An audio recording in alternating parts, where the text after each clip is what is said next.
Dans cet épisode, je vous propose de découvrir quelque chose qui est encore mieux que le bonheur.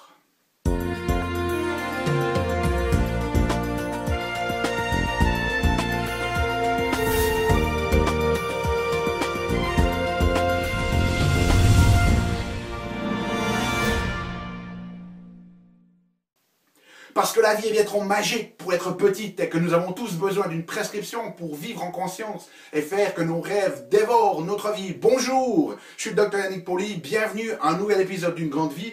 Et comme toujours dans ces épisodes, je vais vous transmettre des principes, des actions pragmatiques qui vont vous permettre de grandir votre conscience, qu'elle soit d'ordre physique, qu'elle soit d'ordre émotionnel, psychologique ou spirituel, parce que c'est cette conscience qui est au cœur de notre évolution et d'une vie pleinement vécue. Alors, tout un programme aujourd'hui, je vous promets de découvrir quelque chose de mieux que le bonheur. Alors, je suis certain que peut-être certains d'entre vous sont en train de se dire « Ah, Dr Pauly, vous imaginez pas. Moi déjà, si rien que je pouvais ressentir du bonheur en ce moment, je serais déjà content. Alors, me proposer de quelque chose de mieux que le bonheur, je peux pas y croire. » Eh bien, je vous promets que c'est possible. Donc, le programme aujourd'hui, bonheur au carré. On veut quelque chose encore mieux que le bonheur. Et je crois que c'est très très important parce que vous allez voir la différence et je crois que vous allez l'apprécier. Et cette présentation aujourd'hui, elle était inspirée des travaux d'un chercheur américain qui s'appelle Jonathan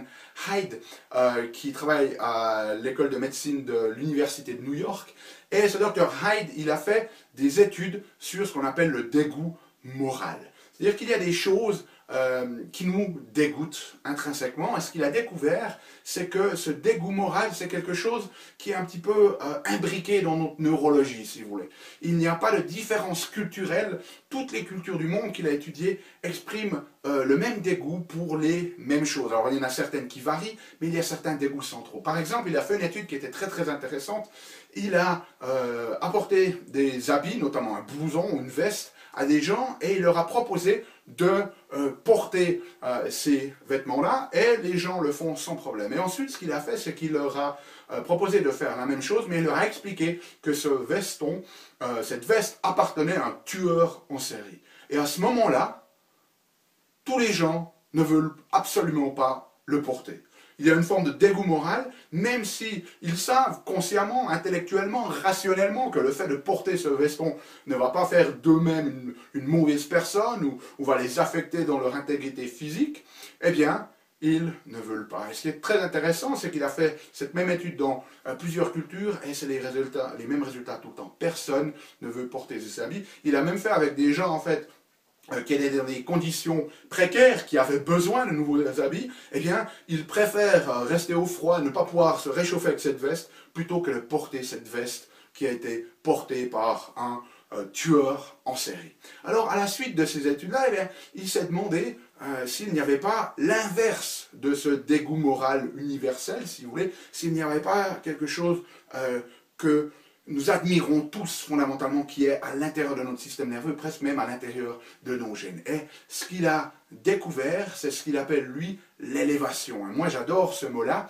et je vais juste un petit peu le transformer aujourd'hui, juste pour pouvoir faire un espèce de jeu de mots qui peut-être va vous permettre de mieux vous souvenir de ça. C'est la différence entre bonheur et bonté. Alors, bonté, c'est le sentiment d'élévation décrit par le Dr Haidt dans ses recherches. Et c'est fondamentalement différent parce que le bonheur, en fait, ça vous fait vous sentir bien. Et c'est déjà pas mal. Et je suis sûr que pour beaucoup d'entre vous, le simple fait de vous sentir bien avec vous-même, de vous sentir bien dans votre vie, ça serait déjà énorme. Mais on peut même aller un petit peu plus loin. Parce que dans notre vie, ce n'est pas juste une question pour pouvoir se sentir pleinement satisfait, pleinement comblé dans la plénitude. Ce n'est pas juste à propos de soi, c'est aussi de pouvoir contribuer aux autres. Et c'est là qu'intervient cette notion d'élévation. C'est-à-dire que quand vous êtes dans un ressenti de bonté, d'élévation, ce n'est plus juste une question de se sentir bien. Ce qu'il se passe, c'est deux choses. C'est que, les gens, quand ils sont dans cet état de bonté, par rapport à l'état de bonheur, où ils se sentent juste bien, ils ressentent quelque chose de spécial au niveau physique, au niveau de leur cage thoracique, au niveau de leur cœur. Il y a quelque chose qui s'active, qui les inspire. Et non seulement ils ressentent quelque chose, mais ils vont en fait passer à l'action. Dans le bonheur, vous pouvez juste vous sentir bien, mais vous n'avez pas nécessairement l'envie de partager ce bien avec les autres, de contribuer cette sensation avec les autres. Dans l'élévation, dans la bonté, vous vous sentez appelé à contribuer, à partager pour que les autres puissent aussi faire l'expérience de ce même ressenti interne. Okay, donc voilà la différence fondamentale entre le bonheur et la bonté. Et le bonheur au carré, en fait, c'est cette élévation, cette bonté.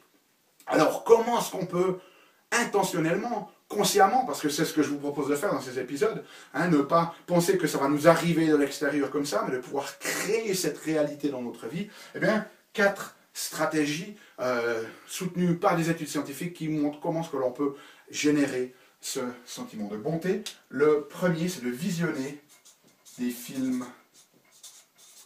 inspirants. Donc les chercheurs, ils ont développé des méthodes pour évaluer la différence entre le bonheur et la bonté, ou cette élévation. Et ce qu'ils ont fait, c'est qu'ils ont pris des groupes de gens, par exemple, où ils leur ont montré un film. Dans un cas, c'était soit un film de Mère Teresa, et dans l'autre cas, c'était un film où un artiste, en fait, qui a réussi, remercie son ancien mentor pour lui avoir tout appris. Donc c'est des films très inspirants. Et ils ont divisé les groupes de sujets dans un groupe qui voyait ce genre de film, inspirant, et dans l'autre, ils leur ont montré un épisode de Seinfeld. Alors Seinfeld, vous ne connaissez peut-être pas, mais c'était une comédie une série de comédies extrêmement connue aux États-Unis. Et puis, c'est vraiment très très drôle. Hein. Seinfeld, moi j'adorais, quand j'ai fait mes études en Amérique du Nord, j'adorais regarder Seinfeld. Et puis, ils ont mesuré l'état de bonheur et l'état de bonté. Ils ont vu que dans les deux groupes, les deux ont eu un niveau de bonheur plus élevé après avoir regardé ces films. Par contre, ils ont aussi regardé l'action des gens. Ils ont mesuré l'action des gens par la capacité des sujets, qui étaient des sujets adultes, à embrasser plus leurs enfants. Ils se sont rendus compte que seuls les gens qui avaient vu un film inspirant embrassaient beaucoup plus leur enfant, alors que le groupe qui avait vu les épisodes de Seinfeld, eux, ils se sentaient bien, mais ils n'ont pas transmis ça à l'autre. Donc la première des choses, c'est regarder des films inspirants. Si vous avez passé du temps derrière la télé, regardez des films qui vous inspirent et qui vous amènent à cette élévation, qui vous font vous connecter émotionnellement, qui vous font ressentir cette différence au niveau de la poitrine et qui vous donnent l'envie de faire quelque chose, de contribuer au monde. Ensuite, écrire. Écrire. Les études ont montré aussi que quand vous écrivez, notamment quand vous écrivez sur des expériences émotionnelles positives intenses, et on ne parle pas juste de se sentir bien parce qu'il faisait chaud et puis tout d'un coup vous avez pu boire un verre d'eau. Non, c'est quelque chose qui vous a vraiment positivement marqué, ou si vous avez vu des gens faire des actes qui vous ont inspiré, d'écrire à propos de ces éléments-là, ça va nous aider. Donc écrire sur des expériences émotionnelles, positives, intenses. Hein, le mot ici, c'est intense. Vraiment que vous ressentiez, le simple fait de vous remémorer ça, ça réengage cette physiologie. Okay? Ensuite, s'entourer, troisième élément, des bonnes personnes. Ça, c'est fondamental. C'est fondamental. J'ai fait une vidéo sur l'impact de notre environnement, sur l'épigénétique, sur la manière dont les autres nous influencent. Il y a ce dicton dans le développement personnel qui dit que nous sommes la somme moyenne des personnes avec lesquelles nous interagissons le plus. Et ça, c'est fondamental. Il y a des études qui montrent que c'est très très important. Par exemple, si vous allez choisir un nouveau job, ne regardez pas seulement votre fiche de salaire, ne regardez pas vraiment seulement si c'est bien pour pouvoir développer vos compétences. Regardez qui vont être vos collègues. Parce que les études ont montré qu'une fois que vous êtes dans cet environnement, à part si vous êtes quelqu'un d'extrêmement charismatique, de centré, qui est capable de bouger et d'inspirer les autres, il y a de fortes chances que c'est vous qui finissez comme eux, et pas le contraire. Donc assurez-vous que les gens qui sont autour de vous sont de bonnes personnes. Et franchement, même si on vous propose un super salaire, et que c'est un super moyen de développer vos compétences, mais que tous les gens avec lesquels vous allez travailler autour sont des gens qui ne sont pas terribles au niveau de leur manière d'être, trouvez quelque chose d'autre. Trouvez quelque chose d'autre. Entourez-vous des gens qui vous inspirent. Entourez-vous des gens qui vivent, qui font l'expérience de la bonté, qui donnent, qui partagent, qui contribuent. Très très important. Entourez-vous de ces personnes-là. Et puis ensuite, finalement, faites de bonnes choses. Faites des actes de bonté parce que le fait de faire ces choses-là va aussi influencer notre manière de voir le monde. Donc faites des actes de bonté. Comme je le dis, contribuez chaque jour un petit peu plus. C'est là, 2 techniques. Faites du volontariat. Donnez une partie de votre temps. Contribuez une partie de votre temps à l'humanité. Et puis, l'argent joue aussi un rôle ici dedans. Ok? Ce n'est pas une question d'avoir plus d'argent pour soi. Dépensez-le sur les autres. Prenez une partie de votre argent pour faire du bien dans le monde. Que ce soit des dons à des charités, que ce soit faire des petits cadeaux à d'autres. Mais utilisez l'argent pas pour vous-même, mais pour contribuer aux autres. Donc voilà un petit peu ce modèle du bonheur au carré, de cette élévation, de cette bonté, cette chose qui est encore mieux que le bonheur, non seulement parce qu'elle vous fait aussi vous sentir bien à l'intérieur, mais parce qu'elle fait de vous une meilleure personne. Les gens qui entrent dans cette élévation, dans cette bonté, ils ne veulent pas juste se sentir mieux, ils ont le désir d'être une meilleure personne. Et être une meilleure personne, ce n'est pas défini par des critères extérieurs, c'est selon eux, selon leurs propres valeurs, selon leur propre âme. Ils ont envie d'être une meilleure personne et de mieux contribuer. Et ce n'est pas juste une idée, ils le font. Donc ne restez pas juste au stade du bonheur. Allez dans cet état de bonté. Et pour y arriver, appliquez ces 4 stratégies. Comme toujours, ne faites pas juste « oui, docteur Pauly, très intéressant ». Prenez une de ces stratégies, mettez-la en place dans votre vie. Laissez-moi savoir dans les commentaires comment ça marche pour vous.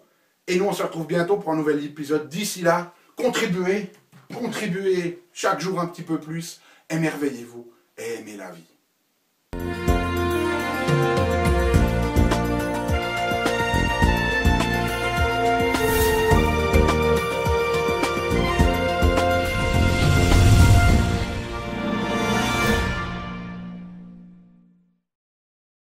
Salut, c'est Yannick. Alors, t'as aimé cet épisode? Sais-tu que tu peux rester connecté et même approfondir le sujet en faisant 3 choses?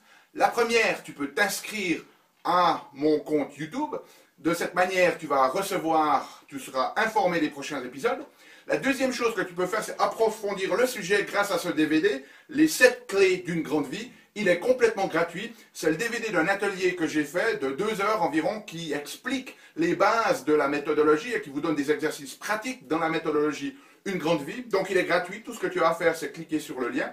Et troisième chose, je t'invite à me rejoindre sur mon blog où tu trouveras la transcription de cet épisode et aussi où tu peux t'inscrire, laisser ton email afin que je puisse t'envoyer les prochains épisodes. Donc tout ce que tu as à faire, c'est à cliquer en choisissant sur le menu qui apparaît sur cette vidéo. Donc clique le lien qui te convient, clique les 3 si tu veux. Et puis surtout, je t'invite vraiment à recevoir ce DVD puisqu'il est gratuit. À bientôt.